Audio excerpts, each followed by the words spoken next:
Your first video is not going to get views. It's not. Your first 10 are not going to get views. I can very confidently say that. My mom almost had a heart attack.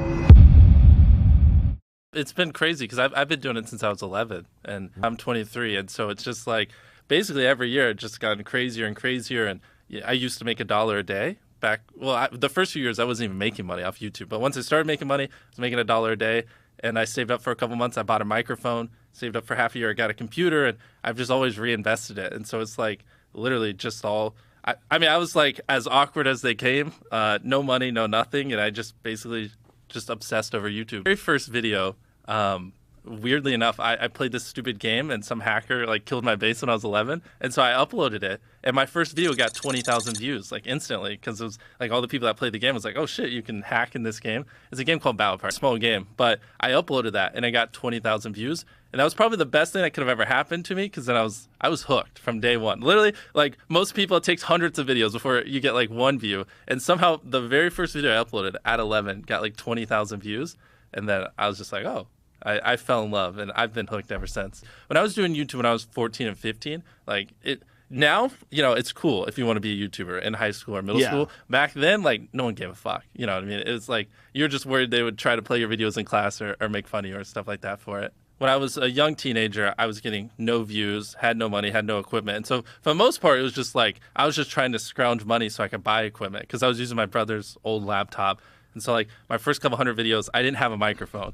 Like, imagine just, like, crackly, terrible voice. And so once I got monetized, I saved up for a few months. Like I told you, I bought a microphone. I can just give you a mile-high history. And I saved up for, like, 6 months. I mean, I was just doing video game videos, and they were terrible. But I saved up. I got a real computer. So now I can actually record the video game in high quality. I have a microphone. I'm, like, 15. And I just kept going and going. Trying to figure out like what are some of like the hot spots. Like essentially up until 18 I had been doing YouTube pretty religiously, but I was making no money. Like this is kind of the turning point was when I graduated from high school, and my whole life I was like I want to be making enough money by the time I graduated to do this full time, and I wasn't. I was still only making a couple $100 a month. So I graduated high school and my mom was like either move out or go to a community college, and I didn't have enough money to move out, but I hated school with a passion.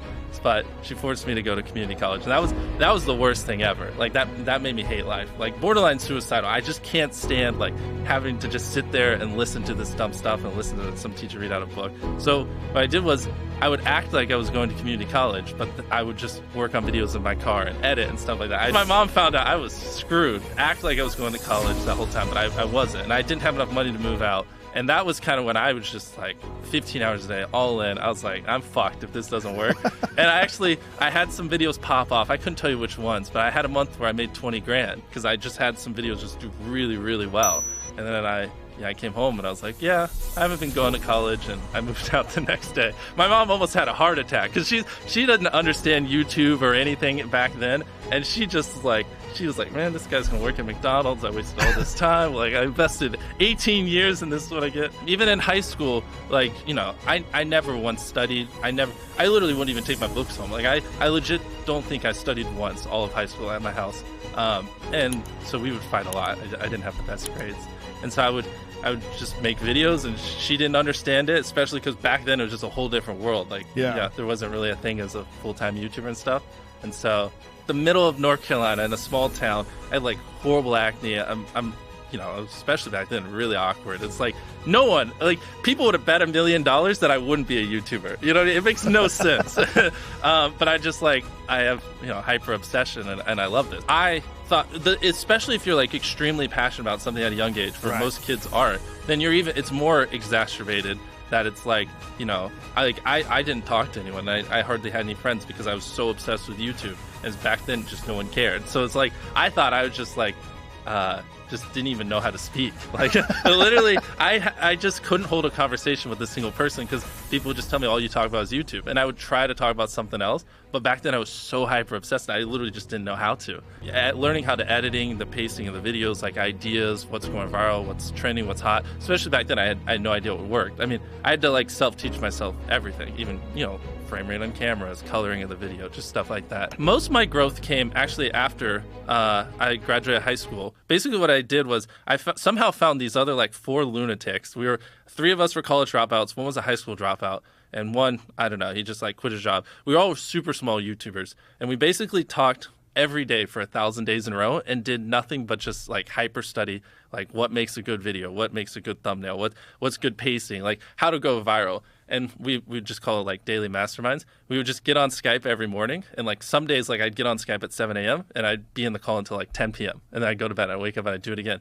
And we'd do things like just take 1,000 thumbnails and see if like there's a correlation to the brightness of the thumbnail to how many views it got, or like like videos that get over 10 million views is like how often do they cut the camera angles, or like things like that. We were very religious about it, and so that's where most of my knowledge came from. Is I just surround myself with these lunatics, and just every day, like we didn't do anything, we had no life. So we all had like 10, 20,000 subscribers when we met. And by the time we stopped talking, we all had millions of subscribers. And we all hit 1 million subscribers like within a month. It's crazy. A lot of people get analysis paralysis, and they'll just sit there and they'll plan their first video for 3 months. And I'm any of you listening, if you, especially if you have 0 videos on your channel, your first video is not going to get views.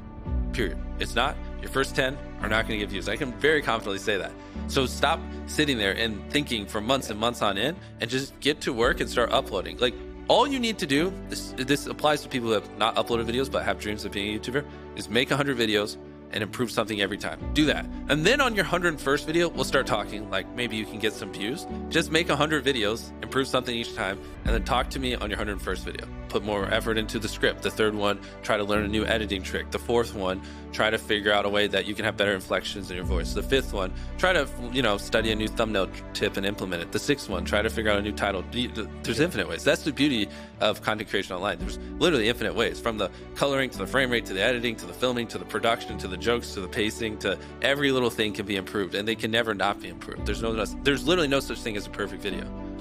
And it's like if you don't find what you love, you're gonna quit before you get to that point. You genuinely have to find what you love. If you get any takeaway, like you have to find what you love, because if you find what you love and you obsess over day after day, week after week, month after month, year after year for a decade, you're going to achieve some form of success.